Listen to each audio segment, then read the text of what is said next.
हमें प्रश्न दिया हुआ है ज्ञात कीजिए। तो हम किस प्रकार करेंगे, यहाँ हम देखते हैं 64 के ऊपर आपको लिखा हुआ है 1/2, मतलब 64 की घात आपको दे रखी है 1/2। तो आपको क्या करना है, 64 के गुणनखंड करना है। किस प्रकार करेंगे, तो हम करते हैं 64 के गुणनखंड। सबसे पहले हम 2 से काटते हैं इसको, कितना आ जाएगा, 2 3 6 और 2 दूनी 4। फिर हम 2 से काटते हैं, कितनी बार जाएगा, 2 एकम 2, 1 बचेगा 12 हो जाएगा, 2 छंग 12। फिर हम 2 से काटते हैं तो कितना आ जाएगा, ये आपके पास 2 8 16। फिर हम 2 से काटते हैं, कितना आ जाएगा, तो ये आ जाएगा आपके पास 4। फिर हम 2 से काटते हैं, कितना आ जाएगा, ये बचेगा आपके पास 2। फिर हम 2 से काटते हैं, कितना आ जाएगा, 1 आ जाएगा।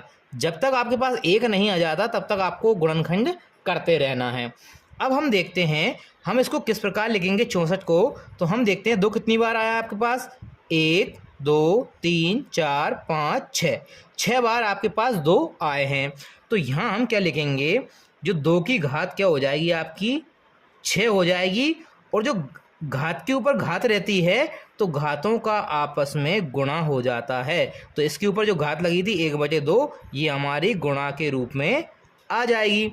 फिर आपको क्या करना है, 2 से हमने 6 काट देना है, तो कितना आ जाएगा, 2 3 6।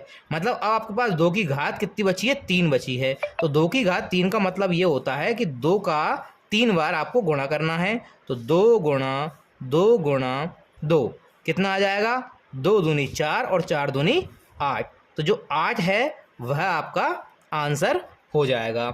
दूसरा हम देखते हैं, हमको दे रखा है 32, 32 के ऊपर घात दे रखी है 1/5। तो हम 32 को किस प्रकार लिख सकते हैं, तो हम 32 के गुणनखंड करते हैं। हम यहाँ देखते हैं कि अभी हमने 64 के गुणनखंड किए थे, तो यहाँ इसमें 32 आ रहा है, तो हम इसको हटा देते हैं।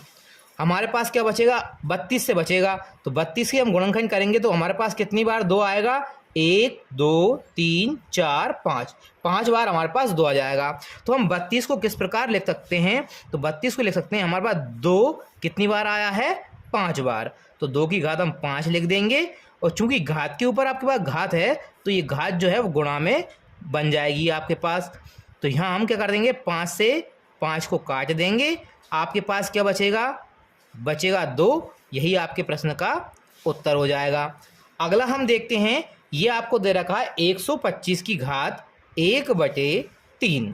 तो इसको किस प्रकार सॉल्व करेंगे, हम 125 के गुणनखंड निकाल लेते हैं। तो निकालेंगे हम यहाँ 125 के गुणनखंड, 125 इसको हम काटते हैं। ये आपका 5 से कटेगा, 2 से नहीं कटेगा, 3 से नहीं कटेगा, 5 से कट जाएगा। 5 से काटते हैं तो 5 दूनी 10, 2 बचे 25 हो गए, 5 25। फिर हम 5 से काटते हैं, कितना बचेगा, 5 से 5 25। फिर हम इसको 5 से काटते कितना आ जाएगा, 1 आ जाएगा। अब हमको 125 को क्या लिखना है, तो हमको 125 को लिखना है, 5 यहाँ पे कितनी बार आया, 1 2 3, मतलब 5 की घात 3 के रूप में।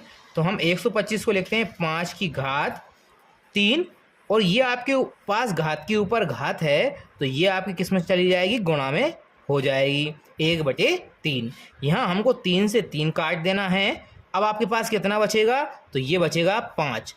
तो इसके अलावा और कुछ है नहीं हमारे पास, तो 5 ही क्या हो जाएगा, इसका आंसर हो जाएगा। तो आप इस प्रकार से सभी को सॉल्व कर सकते हैं।